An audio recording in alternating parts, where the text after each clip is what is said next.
O Brasil precisa ser refundado.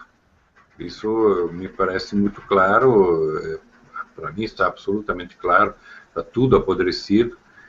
O processo eleitoral acabou no Brasil, não existe mais, né, com essas urnas eletrônicas, né, sem nenhuma auditoria. Então, com todo esse processo de eleitoral, político-eleitoral no Brasil, amarrado nos partidos, tudo foi montado para manter o sistema.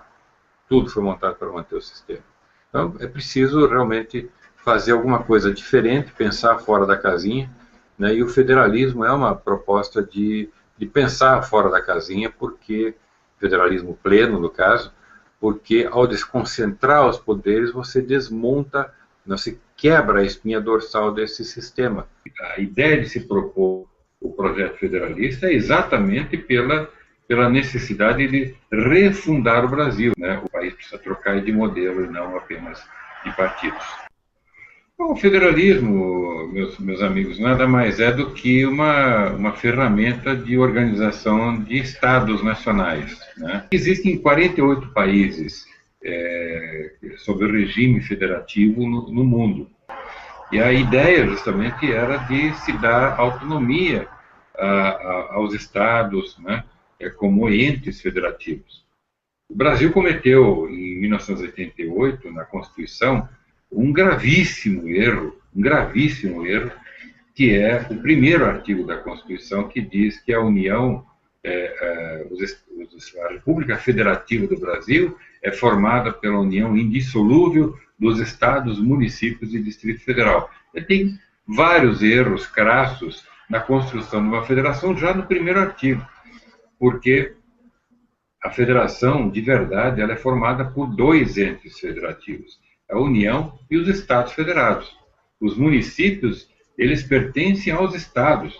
No Brasil, pelo fato de eles serem alocados, né, como considerados como entes federativos, eles ficaram ligados diretamente à União, e ninguém percebeu isso, tá? Então, na prática, a Constituição de 88, ela preparou no primeiro artigo a destruição dos Estados Federados, a anulação dos Estados Federados, e isso vai submeter todos os 5.600 municípios diretamente ao poder central, que é o suprassumo do Estado totalitário. Os Estados Unidos é um país federalista, né? O Canadá é um país federalista, como a Suíça, como a Alemanha também, né?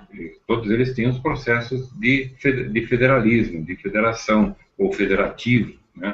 E que não é por acaso que são países que justamente estão no primeiro mundo, países que deram certo, né? Porque adotam e adotaram modelos mais modernos de gestão. Isso não é só uma questão de democracia, mas é uma questão também relacionada a processo de gestão. Empresas fazem isso quando as empresas começam a crescer muito, e elas começam a descentralizar, criar núcleos, né, de gestão com autonomia, dependendo de cada caso, mas para países a coisa é muito mais sofisticada, muito mais necessária, inclusive, esse modelo de descentralização, e que nos leva, então, ao projeto federalista, né, que nós estamos propondo, que é um modelo de desconcentração bastante grande, dando autonomia tributária, legislativa, judiciária e administrativa aos estados, né, e muita autonomia às cidades. Então, o melhor modelo que existe é quando existe uma definição clara de que a União tem poucas atribuições, o governo central tem poucas atribuições, moeda, Forças Armadas, Corte Suprema ou Supremo Tribunal Federal, e as relações externas e algumas normas que servem para o país inteiro. E os estados é que passam a cuidar de todos os aspectos relacionados à vivência, né? Porque as pessoas moram no estado, então elas estão mais perto do centro de decisões de cada estado. mas o maior volume de atribuições tem que ser dos municípios. Estes municípios, eles são auxiliados pelo Estado Federado. Então, não faz sentido pegar o dinheiro das cidades, por exemplo, não sei se você sabe, mas 75% de tudo que é arrecadado no país vai para Brasília. Tudo. 75%, 2/3. Né? Pega um bolo, sabe? Pega 2/3 e manda para Brasília. E deixa só 1/3, que são as migalhas, para ser repartido entre a administração estadual e a administração dos municípios. Só que a gente mora nas cidades, não mora em Brasília. Então não faz sentido mandar dinheiro para lá. Aí vem com aquele papo furado da redistribuição, né? Digamos, tem que redistribuir para os estados mais pobres, para as cidades mais pobres. E esse modelo não deu certo. Por quê? Porque os estados mais pobres continuam pobres, né? Até mais pobres do que antes. E as cidades continuam submetidas, agora com Bolsa Família, ficam submetidas ao governo central, ao governo longe, com carteirinha e tudo. Quer dizer, está se formando realmente uma coisa de dominação por conta do centralismo, seja lá de esquerda, de direita, de cima, de baixo, não importa, importa é o poder centralizado. Tá? Então, essa a questão do que é melhor, o melhor é a descentralização. A União vai fazer bem pouca coisa dentro do modelo federalista que a gente está propondo. No governo central vai ficar bem pouca coisa realmente. Evidentemente, algumas secretarias normativas, como propriedade industrial, que é a minha área, inclusive, né? Pesos e medidas, sistema de seguro, sistema financeiro.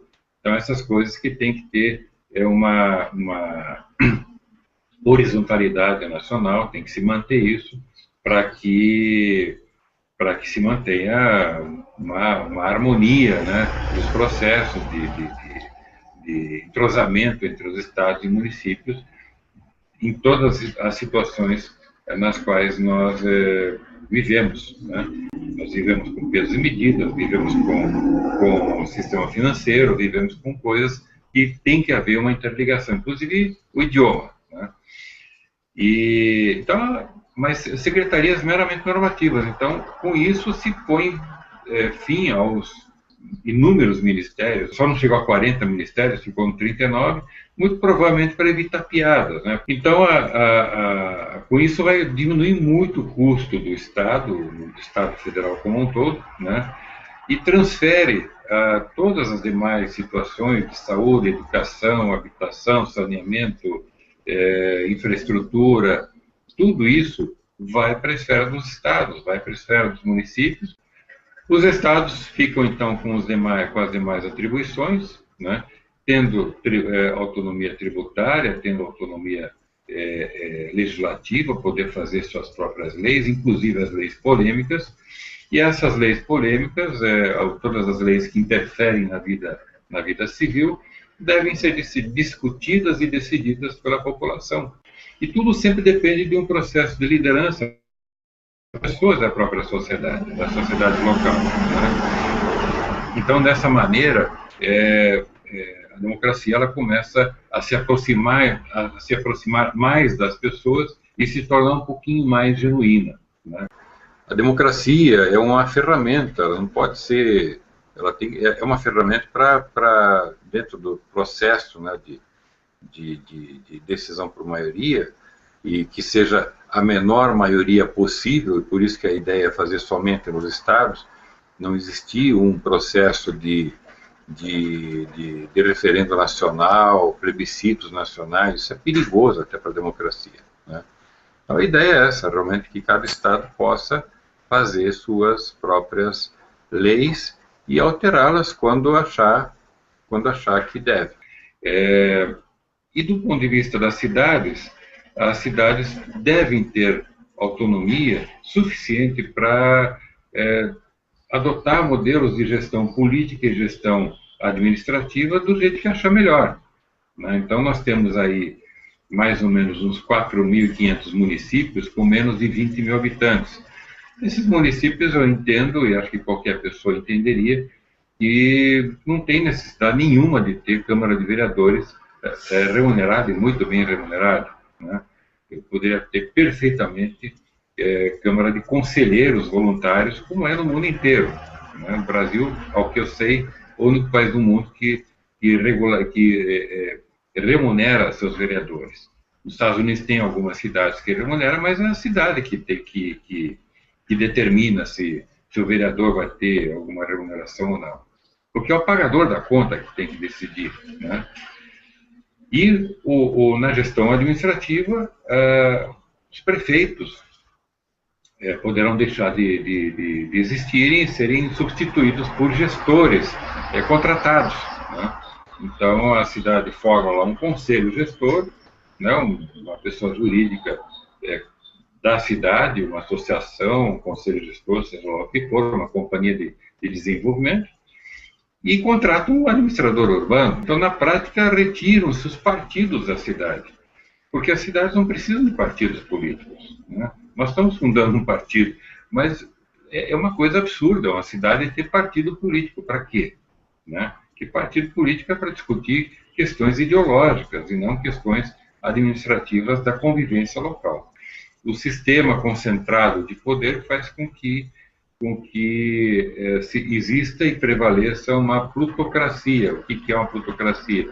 É um governo mancomunado com os grandes grupos econômicos, com os grandes interesses econômicos, né, nos mais diversos setores, e que mantém fechadas as portas para os demais players, os demais competidores, né? Então, esse modelo centralizado permite, né, ele resulta nesse tipo de conluio prejudicial a todos, porque nós somos obrigados a pagar uma conta de um mercado absolutamente fechado e superregulado por interesses que se imiscuem, né, que fazem mixagem, né, entre os interesses políticos, ideológicos e econômicos, sabe?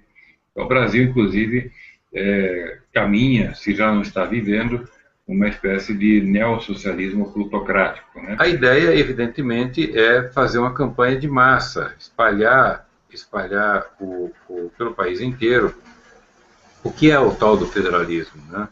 E baseado em poucos eixos de compreensão popular, que é o dinheiro dos impostos ficar na cidade, em vez de ir embora lá para Brasília, cada estado poder fazer suas leis, as pessoas poderem então discutir. Por exemplo, o tema do momento é a maioridade penal, e isso seria muito mais justo e democrático discutir nas populações estaduais, né, do que ficar querendo influenciar meia dúzia de caras em Brasília. Lá eles são influenciados por grupos organizados que vão lá para Brasília. São ONGs com ideologias muitas vezes escusas, né? São organizações religiosas, são organizações politicamente corretas, enfim, tem picaretas que se formam ONGs e vão para lá, financiados por alguém, sabe, quer dizer, tem de tudo.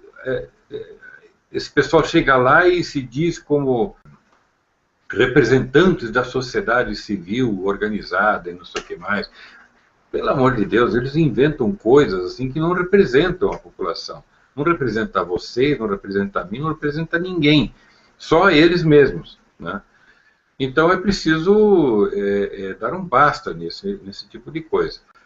Levando essa informação, fazendo com que as pessoas percebam que vão ter a possibilidade de decidir pelas suas próprias leis, é muito mais fácil você pensar, puxa vida, eu posso discutir, eu sou a favor, eu sou contra, eu vou discutir com os meus pares, com os meus familiares, com os meus amigos, eu vou fazer campanha na rua contra ou a favor de determinada coisa, e quem vencer, evidentemente, né, o grupo que vencer, a parte maior que vencer, o Estado vai fazer a experiência sobre isso. E as pessoas vão entender, e elas querem isso. Então, espalhando essa ideia pelo país, nós vamos criar um ambiente de conhecimento, né, um ambiente politicamente e culturalmente favorável ao federalismo. Puxa vida, vai surgir um questionamento: por que Brasília? Né? Por que Brasília? As pessoas vão começar a perguntar: por que eu tenho que mandar tanto dinheiro para Brasília? Por que eu tenho que esperar por Brasília aprovar leis que eu poderia aprovar aqui? O Brasil precisa começar a discutir soluções, só tem discutido problemas. Dessa maneira, pensamos, né, que é possível chegar a uma situação de que a população estará preparada para plebiscitariamente escolha o caminho federalista, né? O presidente empossado vai solicitar ao Congresso a aprovação de um projeto de lei de referendo da Constituição, transferindo o poder de decisão da substituição da Constituição ou uma emenda de todos os artigos para a população. Tá? Isso é perfeitamente possível, já consultamos juristas importantes sobre esse caminho, e é perfeitamente legítimo. O próprio Ives Gandra da Silva Martins me afiançou pessoalmente que isso é perfeitamente possível, só é preciso ser amplamente conhecido da população brasileira, e a população, então, é que vai decidir, porque ela é a dona do país. Em vez de se formar uma Assembleia Nacional Constituinte com meia dúzia de caras que vão receber todo tipo de pressão, é muito melhor que a população, que é realmente a dona do país, os pagadores dessa conta toda, né, para poder viver em Estado Nacional, dentro do Estado Nacional, tem o direito de opinar sobre o seu grande condomínio nacional. Dentro do nosso ensaio constitucional, nós trazemos de volta os chamados direitos naturais, que é o direito da propriedade, o direito de ir e vir, o direito à vida e a amplas liberdades, né? Mas liberdade com responsabilidade. Então, o nosso ensaio de Constituição, ele é um ensaio que propõe uma Constituição de princípios, né? Uma Constituição negativa, entre aspas, ou seja, ela não fica positivando uma série de coisas. Eu vou explicar. A Constituição americana, eu vou mostrar aqui a Constituição. Ó, essa aqui é a Constituição americana. Está aqui, ó, um pedacinho de papel. A nossa Constituição, não sei se eu tenho ela aqui.